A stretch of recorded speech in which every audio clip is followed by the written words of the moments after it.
Panoorin natin to guys. Tingnan niyo yung ginagawa nila sa malinitan ng passenger. I think masyadong private yung pag-ano nila, paghalungkat. So, ayan, nabuksan na. Bakit ganyan sila magbukas? Masisira yata yung zipper nito. Anong hinahanap niya dyan?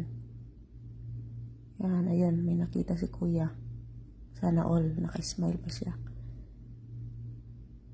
Ayan, pinagtatapo nila. I think ito yung liquid na dinilarang ating passenger. Ayan, payong yun eh. Ganito pala maghalungkat. Kakatakot naman ni. Bakit kayo naghahalungkat? Dapat yung may-ari, diba? Ano ba yan? So, ayan, binalik na nila kasi wala silang nakuhang ibang items.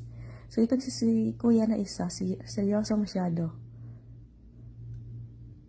Uy!